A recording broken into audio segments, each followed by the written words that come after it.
All right, everybody, we have got our season win total predictions and mini preview here for the Tampa Bay Buccaneers. This is episode 29 as we go through the entire NFL. Over-under on season wins, 6.5, plus 116 to the over, minus 142 to the under.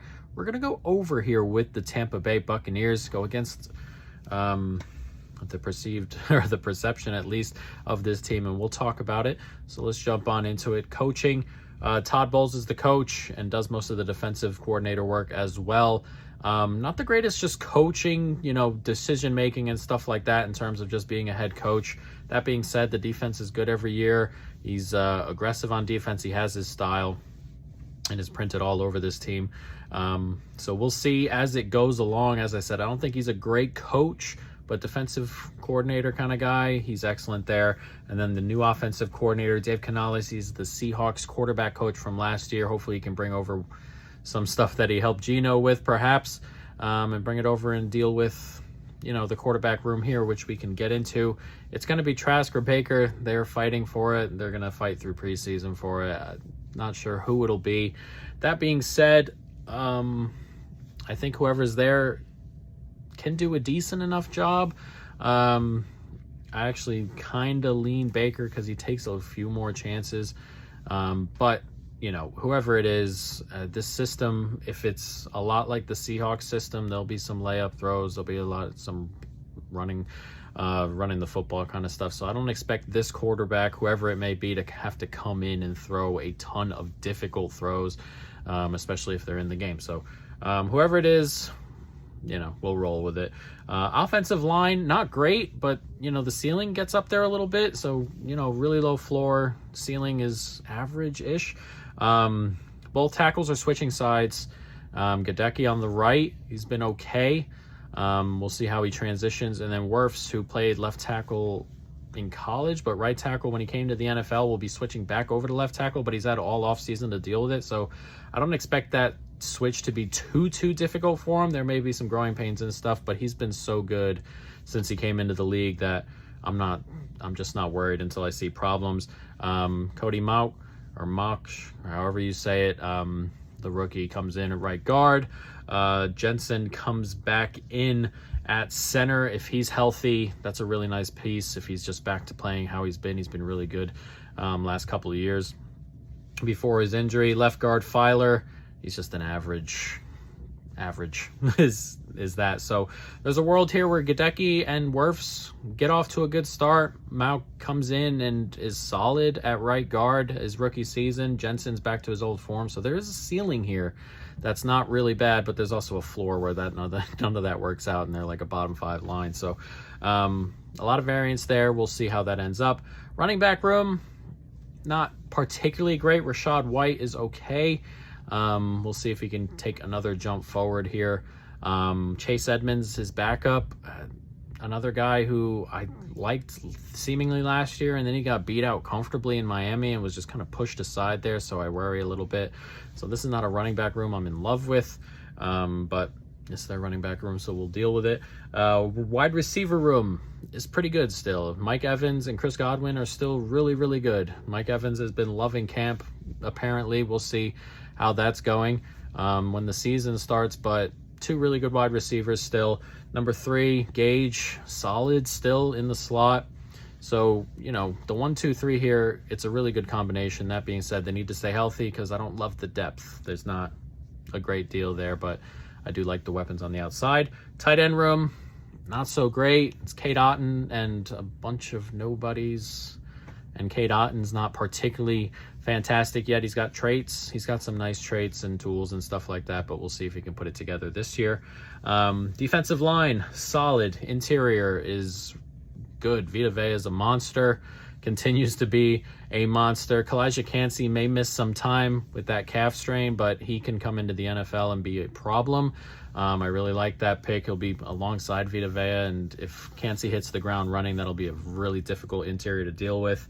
And, it's just 2 big guys who can really cause problems. Logan Hall, Greg Gaines, solid ends, nothing much more than that. And edge has got, a kind of a low floor, but another one with a high ceiling. Joe Tryon last year wasn't particularly great. We'll we'll see if he can take another big step, or if he can take a big step. And then Shaq Barrett, he'll hope to get back to his form from a couple years ago. He wasn't particularly great recently, but, you know, if those two guys click, we have a really, really good D-line here. Linebacker room, solid, good, top 10 on the edge probably. Levante David continues to be defying age, I guess. He continues to play incredibly well year in and year out. Wouldn't expect anything less here. Devin White he's not a great linebacker. He gets on film a lot because he makes a ton of flashy plays, hits like a truck. Really good blitzer, but he's not great in coverage, not great run defending. That being said, this system allows him to blitz all the time, so you know, he gets hidden a little bit more. If he were in a team where he had to drop into coverage all the time, he probably wouldn't be starting for that team. That being said, his greatest asset is his blitzing, and Todd Bowles lets him blitz all the time. So that gets muted a little bit, so the linebacker room is quite good. Secondary, also solid. Antoine Winfield, really, really good last year, continues to be good. Ryan Hall comes in. Ryan Neal, sorry, geez, I read that wrong. Ryan Neal came in last year, or comes in this year, and he's solid. He had a really good year last year, under the radar signing here. Hopefully he can continue that if he can. Two really good safeties. Ignore the dogs upstairs. Top two corners are solid. James Dean, Carlton Davis. It's just solid corners. Nothing great, nothing awful. Just really solid play here. Nickel, Delaney and McCollum, I guess, are going to fight out for it. We'll see who wins that race there. After that fourth corner there, though, it's not depth I love.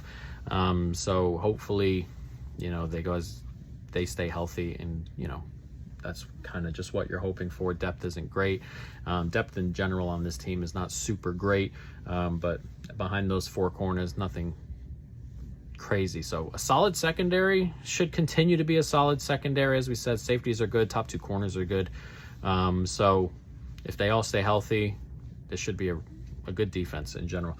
But let's jump into the schedule. It's not easy. 6.5 is the number here. I got to find 7 wins on this schedule. But let's jump into it. At Minnesota, Chicago, Philadelphia, at New Orleans to start the season. I kind of grade, just for this, you know, just for the way we've been doing this, I kind of grade them at half wins here. I don't expect them to beat Philly, but if you can get half out of Mini, half out of Chicago, half out of New Orleans, if you can find 2 wins there, that'd be a really nice spot to be in. Chicago at home, if you can shut down Fields, which I think the defense can, you know, you can get that win. At New Orleans, we'll see. At Minneapolis, they have a really bad defense, so if your defense is clicking early, there are some winnable games there. Then Detroit at home, Atlanta at home, at Buffalo, at Houston, home to Tennessee. There are winnable games here for me. Detroit and Atlanta out of the bye. Again, teams with bad defenses like Detroit, Minnesota, Chicago, you can win these games. If you can hold the offense just slightly in check, there's chances to win these games. Atlanta at home, if the run defense is rolling good, which, you know, this is a good run stopping unit, then you can really cause problems there. At Buffalo is a loss, most likely. Then you go at San Francisco, which is a loss probably. At Indianapolis, home to Carolina, at Atlanta, at Green Bay. So 4 road games out of 5 there is a really tough stretch. But you get a rookie quarterback in Indy, rookie quarterback in Carolina, and a first-year starting quarterback in Love. So, you know, if they're not clicking by then, winnable games. Then Jacksonville at home, New Orleans at home, at Carolina, which to me are all kind of winnable. I'm down on Jacksonville a little bit this year. So there are 9 or 10 coin flips here. I don't expect, you know, too many games where they get blown out. If you can get at this defense, though, they're going to lose games. If it becomes a world where they're high-end shootouts and your defense is just cooked, probably going to lose that game. But we're going over 6.5 anyway, plus 116, and tomorrow we'll have a new team.